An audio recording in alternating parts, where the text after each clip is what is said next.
Извините, пожалуйста, можно один очень важный вопрос, Владимир Владимирович? Да. Извините, пожалуйста, Владимир Анатольевич. Пожалуйста. За последние дни вступивший в должность президент США Трамп сделал множество самых разных заявлений о возможной встрече с вами и о перспективах украинского урегулирования. Хотелось узнать ваше мнение. Во-первых, хочу сказать, что Россия никогда не отказывалась от контактов с администрацией Соединенных Штатов. И не наша вина в том, что прежняя администрация от этих контактов отказалась. С нынешним президентом США у меня всегда были деловые, исключительно деловые, но в то же время прагматические отношения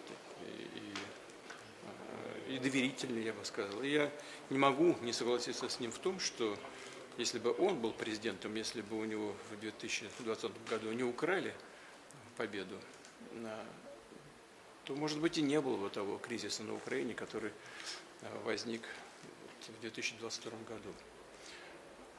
Хотя известно, что Трамп, будучи президентом, в первой своей итерации вел тоже значительное количество, на тот момент самое большое количество ограничений, санкций против России. Не думаю, что это было решением, которое соответствовало интересам не только России, но и самих Соединенных Штатов. Кстати говоря, Байден тут подхватил эту эстафетную палочку и вводил еще больше ограничений, а результат известен. Очень много решений, вредных для экономики самих Соединенных Штатов, ну, например, подтачивание могущества самого доллара, потому что запрет России использовать доллар, а мы не отказывались от доллара. Эта администрация прежняя не дала нам возможность использовать доллар в качестве расчетной единицы. Он, на мой взгляд, это решение наносит очень серьезный урон самим Соединенным Штатам. Но сейчас вдаваться в это не будем, но могу только сказать, что мы видим заявление действующего президента о готовности к совместной работе. Мы всегда для этого открыты. Что касается вопроса, связанного, скажем, с переговорами, и тоже в этом смысле мы всегда говорили, хочу это подчеркнуть еще раз, мы готовы к этим переговорам по украинской проблематике, но здесь тоже есть вопросы, которые требуют особого внимания. Например, как известно, действующий глава режима в Киеве, когда еще был достаточно легитимным главой государства, издал декрет о запрете ведения переговоров. Как же сейчас можно возобновлять переговоры, если они запрещены? Вот мы сейчас находимся в стенах Московского университета. Я по базовому образованию, как известно, юрист. Закончил юридический факультет Петербургского, тогда Ленинградского университета. Я могу вам сказать, что если в рамках действующей нормативной базы переговоры начнутся, то они будут, строго говоря, нелегитимными. А это значит, что и результаты этих переговоров можно будет объявить нелегитимными. Действующий режим в Киеве с удовольствием получает сотни миллиардов от своих спонсоров.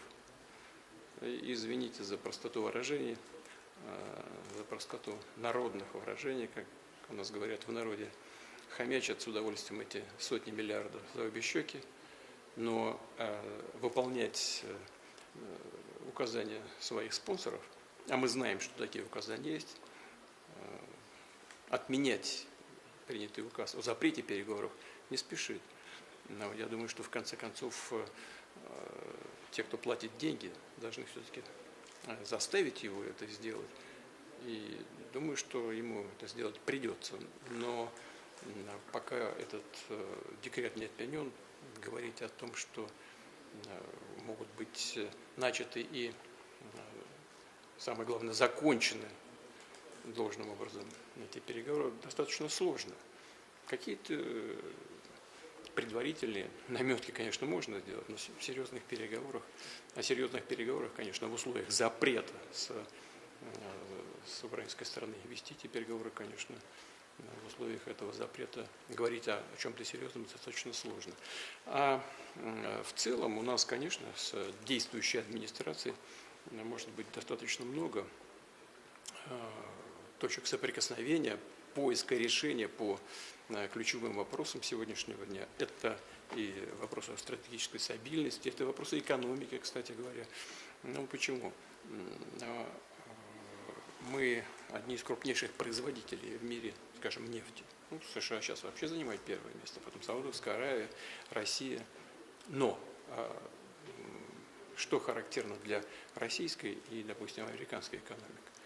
Мы не просто одни из крупнейших производителей энергоресурсов, мы еще и крупнейшие потребители энергоресурсов. А это значит, что как для нашей, так и для американской экономики и слишком высокие цены плохо, потому что, используя энергоносители, нужно производить другие товары внутри страны. И слишком низкие цены тоже очень плохо, потому что это подрывает инвестиционные возможности энергетических компаний. И здесь есть о чем нам поговорить. Есть и другие вопросы в сфере энергетики, которые могут представлять взаимный интерес.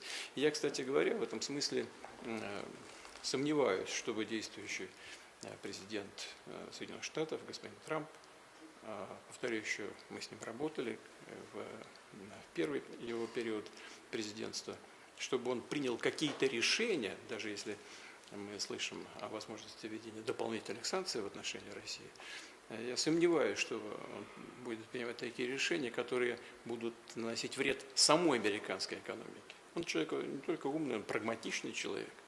И я с трудом себе представляю, что будут решения приняты, наносящие ущерб самой американской экономике. Поэтому, скорее всего, действительно, нам лучше встретиться, опираясь на реалии сегодняшнего дня, поговорить спокойно по всем тем направлениям, которые представляют интерес как для США, так и для России. Мы готовы. Но, повторяю, это прежде всего, конечно, зависит от решений и выбора действующей американской администрации. Спасибо большое. Спасибо.